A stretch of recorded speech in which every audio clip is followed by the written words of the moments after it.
Olá pessoal, tudo bem com vocês? O meu nome é Tamires, eu sou aluna do curso de História pela Universidade do Estado de Minas Gerais, UENG Unidade de Campanha. Eu estou acompanhando a professora Vládia e o professor Gregório para a realização das atividades do estágio.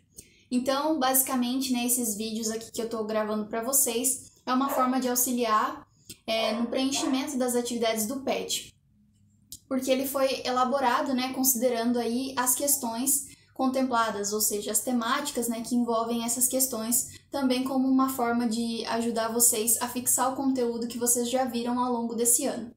Bom, nesse vídeo a gente vai tratar sobre a Revolução Industrial, então a gente vai elencar aqui como se deu as origens, vai falar um pouquinho sobre as fases da Revolução Industrial.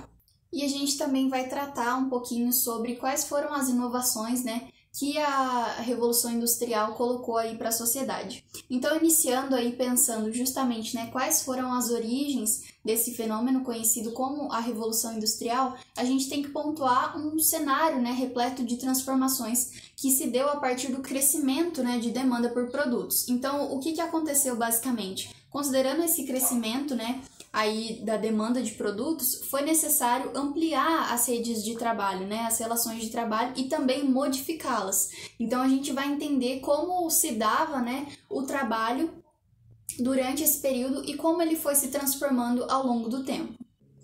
Bom, então nesse momento a gente se depara com uma burguesia fortalecida em crescente ascensão, principalmente econômica, que coloca em xeque essa questão do acúmulo dos capitais. E aí, considerando esse acúmulo de capitais, havia um entendimento de que os bens de consumo eles se tornavam cada vez mais importantes. E essa circularidade dos bens de consumo, sempre essa compra e venda, ela era cada vez mais recorrente e muito mais rápida, Essa troca ela acontecia muito mais rápido do que antes. Então esse é um dos fatores que vai contribuir para que a gente mais tarde entenda aí o que ocorre, e o que é definido como a Revolução Industrial. E nesse mesmo sentido, a gente pode destacar também um redirecionamento do capital, que ele vai ser aplicado agora para a atividade industrial. Então, ele vai ser direcionado para a compra de equipamentos, de maquinários, para o pagamento dos salários dos operários e assim por diante. Pensar justamente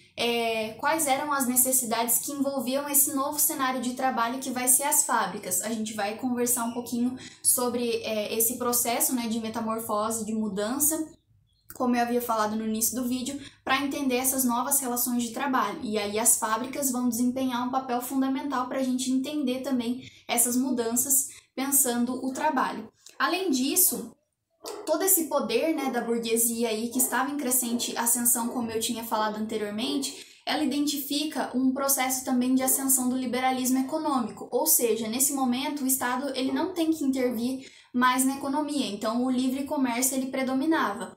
Então, todos esses fatores, eles vão contribuir para que a gente meio que vá desenhando aí os primeiros pontinhos para formar a Revolução Industrial.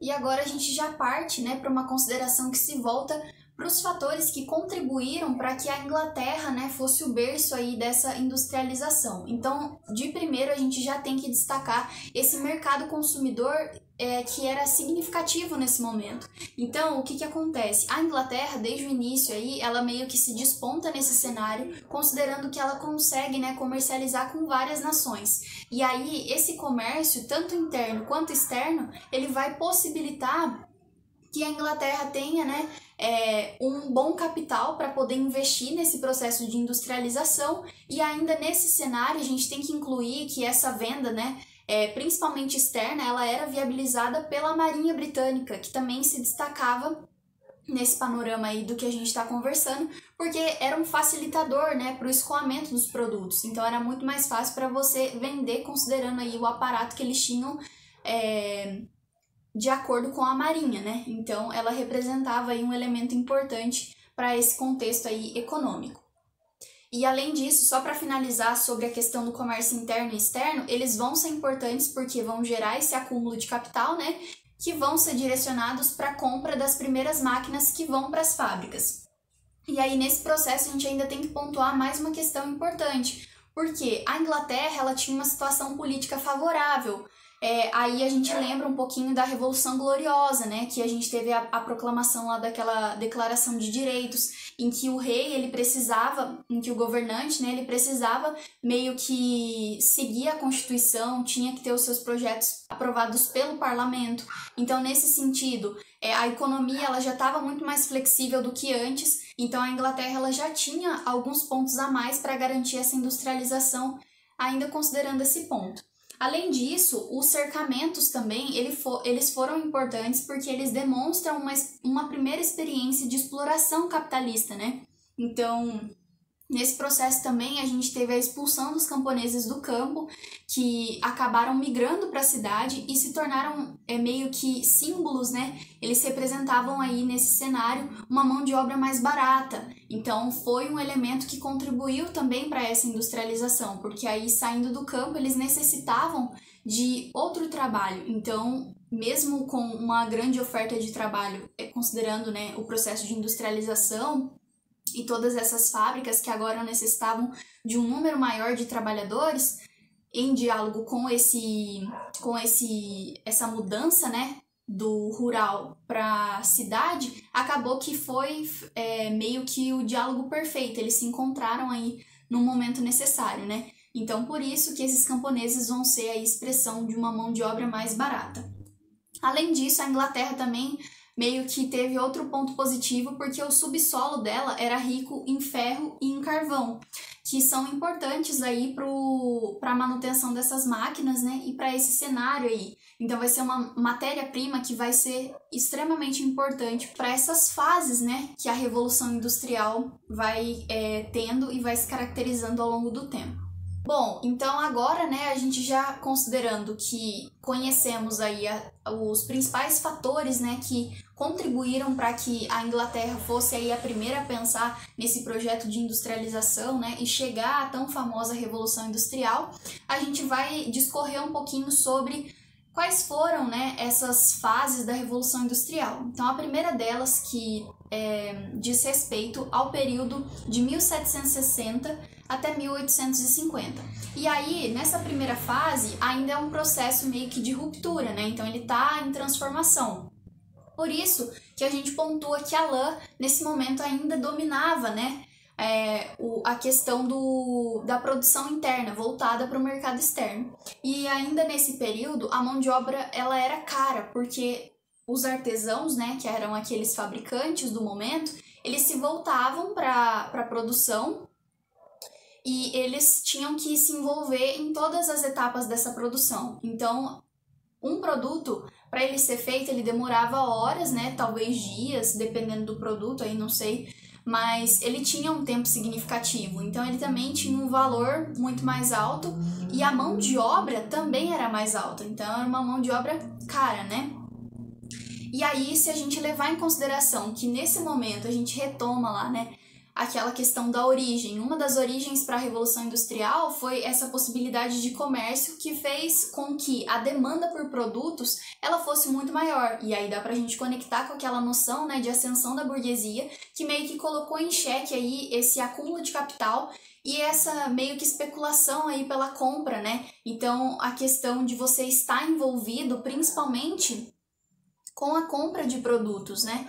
E aí, pensando nisso, a gente retoma aquilo que eu havia comentado, que os bens de consumo, eles se tornam cada vez mais importantes. E se a gente lembrar, né, de todos esses fatores, é que a gente vai caminhar para uma construção das mudanças que ocorreram na produção. Então, a gente vai pontuar aqui quais foram os processos, né, de metamorfose aí para que a gente chegue até as fábricas que são características da Revolução Industrial.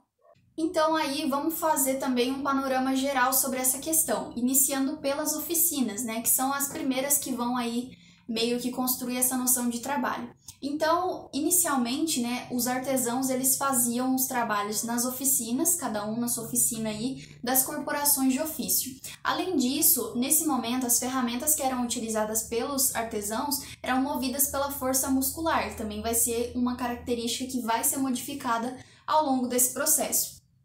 E como eu falei, né, é justamente dentro dessa oficina que o trabalhador ele vai ter noção de todas as etapas do produto, então ele vai estar envolvido em tudo. Então, um artesão ia fazer um determinado produto. Então, se você queria outro produto, né, outro tipo, você deveria ir numa oficina de outro artesão. Agora, vamos avançar aí para as manufaturas. As manufaturas, basicamente, elas se voltam, né, para o controle da produção de um grupo de artesãos. Então, um proprietário, né, da manufatura, ele iria controlar a produção de um determinado grupo de artesãos. E aí, um ponto diferencial para as manufaturas é que tanto as matérias-primas quanto as ferramentas, elas eram cedidas pro artesão, né, para a confecção do produto. Agora, vamos avançar aí para as fábricas. E nas fábricas, basicamente, né, esses artesãos que agora passam a ser entendidos, né, vistos como operários, eles estão reunidos em um mesmo espaço de trabalho. E aí essa questão, né, de você reunir todo mundo em um mesmo espaço para o trabalho garante um maior controle também sobre o trabalho, porque você consegue controlar e saber, né, qual é a hora que o seu operário está na atividade, né, tá no regime de trabalho e etc. E além disso, ele também fornece o controle sobre a qualidade do produto. E aí, nas fábricas, né, você vê a inclusão aí de supervisores para tomar conta realmente desse trabalhador. Além disso, é nesse cenário que a gente se depara aí com aquela questão do aumento da lucratividade e da produção em série, né? Porque você tem uma otimização na fabricação. Então, antes que o artesão gastava X horas para fazer um produto, muitas vezes você tem uma redução muito significativa, porque são mais pessoas trabalhando, né?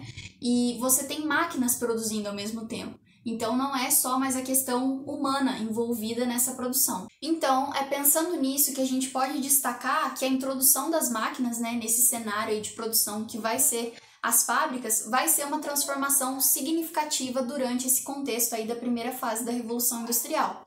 E ainda, tudo isso vai ser importante, né, principalmente a introdução das máquinas, como a gente estava falando, porque elas vão otimizar essa produção, né? Se linka aí com uma questão que a gente já pontuou. Além disso, vai ser com a introdução das máquinas também que o produtor, né, o operário, ele não vai ter mais noção de toda essa linha de produção, o que a gente entende também como a questão da alienação. Ele não tem mais a consciência, né, de quanto ele está produzindo, do que realmente está sendo produzido, porque ele também meio que não conhece o produto final.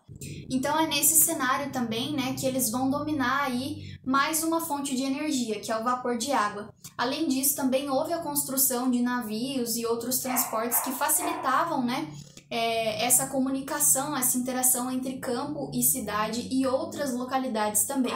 Além disso, nesse período, né, nesse momento, que duas matérias-primas vão se tornar fundamentais, que é o carvão e o ferro. E aí, se a gente retornar um pouquinho o que a gente já tinha comentado, né, que a Inglaterra ela meio que tem um benefício por considerar que o seu subsolo ele tem essas duas matérias-primas. Então, eles estavam saindo ganhando nessa história. E aí, para a gente finalizar, né, essa primeira fase da Revolução Industrial, vale pontuar que nesse processo todo se concebeu uma nova mentalidade, né? Então, o que o pessoal estava pensando? Basicamente que os produtos agora eles deveriam ser mais baratos e durar menos, porque é nessa lógica, né, que você vai conseguir uma substituição muito mais rápida que vai gerar a sua lucratividade. Então a lucratividade basicamente ela não vem agora, mas é no investimento que as pessoas vão fazendo com maior frequência, pensando na necessidade de substituir esses produtos que têm uma durabilidade muito menor. Agora a gente já parte, né, para a segunda Revolução Industrial, a segunda fase, que compreende o período de 1860 a 1900. E aí, nesse cenário, né, nesse momento, a gente já tem uma industrialização expandida para outros locais, né, da Europa, como a França, a Alemanha, Itália, Rússia, a Bélgica, por exemplo. E além disso, nesse momento também dá para a gente pontuar algumas inovações técnicas, né, que envolviam o uso do aço, aproveitamento de energia elétrica, dos combustíveis, a invenção do telefone, do cinema e do rádio.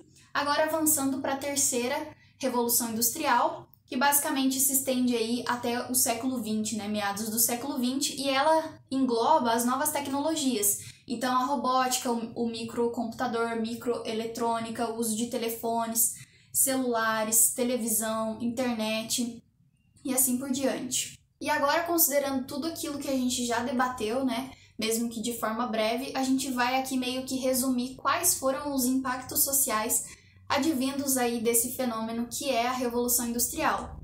É bom pontuar também que eles não se encerraram, né? Então a gente ainda vê aquilo que tende a retornar esse episódio nos dias de hoje, de certa forma, né? Eles têm uma importância, mas eles sofreram algumas transformações. Mas aí a gente vai pensar esses debates que a gente construiu até agora e levar em consideração quais foram as transformações que eles deixam evidentes pra gente.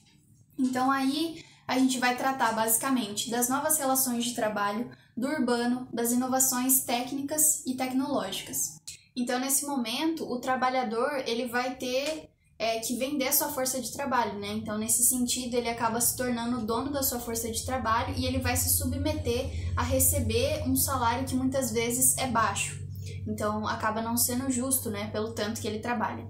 E ainda, nesse período da Revolução Industrial, de modo geral, nós temos crianças e mulheres trabalhando nas fábricas e por uma longa jornada de trabalho, né? Não só daí nesse sentido as mulheres e as crianças, mas os trabalhadores de uma forma em geral, né? Os operários, eles acabam sendo submetidos a uma jornada de trabalho que excedia 12, 15 horas. Então, eram jornadas laborais longuíssimas, né?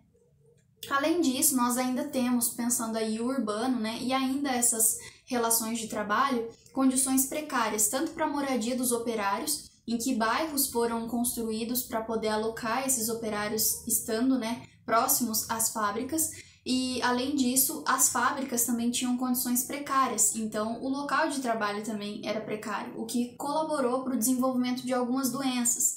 Então, os operários eles também estavam sendo prejudicados se a gente analisar essa questão. Além disso, nós temos que ter em mente que é nesse período também, por volta aí do final do século XVIII, que a gente se depara com tensões e conflitos entre os operários e os empresários, né, aqueles que eram os donos das fábricas. Então, é nessa perspectiva, nessa lógica, que os primeiros sindicatos, buscando melhorias, né, na qualidade aí do trabalho e na qualidade de vida também desses trabalhadores, que eles vão aparecer. E a nível de pensar um pouco a cidade, né, e essas inovações agora técnicas e tecnológicas, nós podemos destacar o aumento da população urbana. Então, vamos lembrar aí daquele processo, né, de que o pessoal estava saindo do campo e foi para a cidade também e acabaram se tornando essa mão de obra mais barata, né? Além disso, ainda na cidade, nós temos um aumento do índice da população, pensando as fábricas também, é decorrência desse processo, e a desigualdade social nesse período ela se torna alarmante, porque você vê uma crescente, né, um crescente desenvolvimento da burguesia, enquanto as classes mais pobres, principalmente os operariados, estão sendo meio que alienadas, né, e não conseguem mudar daquela situação. Então, as desigualdades elas ficam alarmantes. E aí dá até pra gente pensar o que nós comentamos agora há pouco, né, da condição de trabalho e da condição de moradia também, e quem estava sendo meio que prejudicado nessa relação toda. E para finalizar, pensando as inovações, né, nós destacamos aí o progresso nos meios de transporte e de comunicação, principalmente da criação, né, do navio a vapor, da locomotiva, do telefone, do automóvel, que eram recursos importantes para a disseminação desses produtos. Então, assim nós encerramos essa aula. Eu espero que possa ter ajudado vocês de alguma forma, né, para tecer relações aí entre esse passado, né, que muitas vezes ainda permanece de alguma forma, porque as transformações que ele resultou ainda não se encerraram por completo, e muito do que a gente vive hoje foi decorrente, né, de alguma coisinha que aconteceu lá. Então é isso que a gente tem que ter em mente também e perceber aquilo que ainda permanece, né? Dá para fazer uma reflexão aí sobre essas relações de trabalho. O que mudou, né? A gente ainda tem crianças trabalhando, sendo que não é o necessário, né? Não é o indicado. A gente ainda tem extensivas jornadas de trabalho, a gente tem injustiça dentro do trabalho, né? E assim por diante. Daria pra gente conversar bastante sobre isso, mas não é tanto o foco aí da discussão. Agradeço a você que assistiu até aqui e até mais. Tchau!